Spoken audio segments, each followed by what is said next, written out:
1 Samuel hoofstuk 22. Dawid het vandaar weggegaan en homself gaan versteek in die grot van Adullam.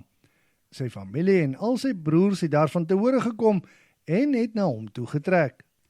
Ander mense wat iewers in die moeilikheid was, of groot skuld gehad het, of ontevrede was oor die verloop van sake, het ook daar by hom aangesluit en hy het hulle leier geword.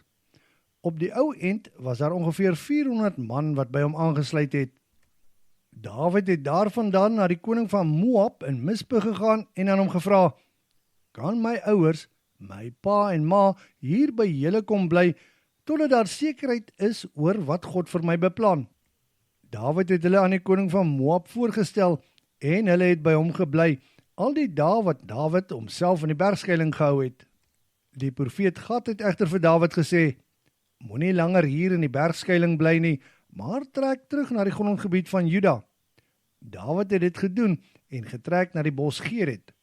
Aan Saul is daar vertel dat Dawid en sy manne daar gesien is. Daar in Gibea, onder die tamarisk wat op die koppie staan, het Saul met sy spies in sy hand gesit. Sy dienaars het rondom hom gestaan. En Saul sê vir sy dienaars wat daar staan, julle manne van Benjamin moet nou mooi luister. Dink julle miskien dat die seun van Isaai ook vir julle landerye en druiweboorde sal gee? Sal hy julle miskien aanstel as bevelvoerders van 1000 en van 100? Dit lyk vir my asof julle almal teen my is, want niemand het my daarvan ingelig dat die seun van Isaai en my seune verbond met mekaar gesluit het nie. Daar is geen bejammering by julle vir die feit dat my seun een van my onderdane teen my opstandig gemaak het, sodat hy my om die lewe wil bring nie. Almal swyg en kyk waar staan ons nou. Doeg, die Edomiet, het daar tussen die ander dienaars van Saul gestaan. Toe sê hy, ek het gesien hoe die seun van Isaai aankom by Achimelech, die seun van Achitub, daar in Nob. Daar het Achimelech die Here vir hom geraadpleeg, hom van padkos voorsien, en selfs die swaard van Goliat, daar die Filistyn aan hom gegee. Onmiddellik het die koning die priester Achimelech, die seun van Achitub, asook al die priesters in Nob, sy hele familie laat inroep. Toe sê Saul vir hom, seun van Achitub, ek wil hê jy moet baie mooi luister na wat ek sê. Waarop hy antwoord, ek luister my heer. En Saul vra, vertel my hoekom jy en die seun van Isaai teen my saamgesweer het.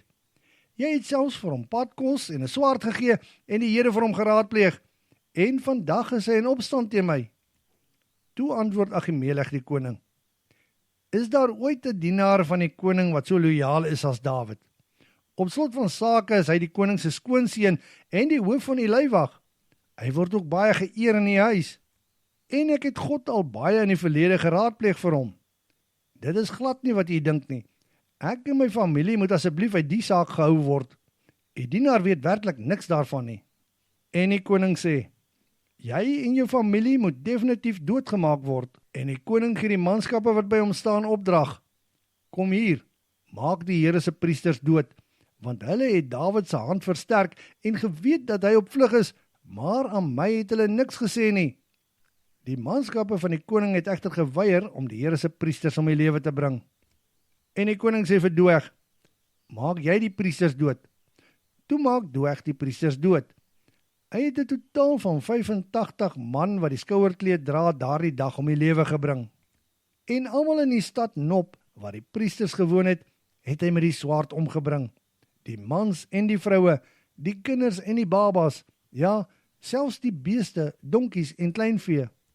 Maar Abjater, wat 'n seun van Achimelech en kleinseun van Achitub is, het egter weggekom en na Dawid gevlug. Daar het hy alles wat gebeur het, en dat Saul die priesters laat uitmoor het, aan Dawid oorvertel.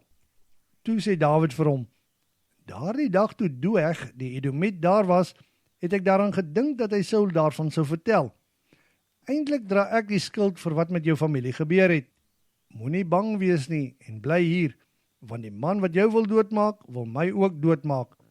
Ten minste is jy veilig hier.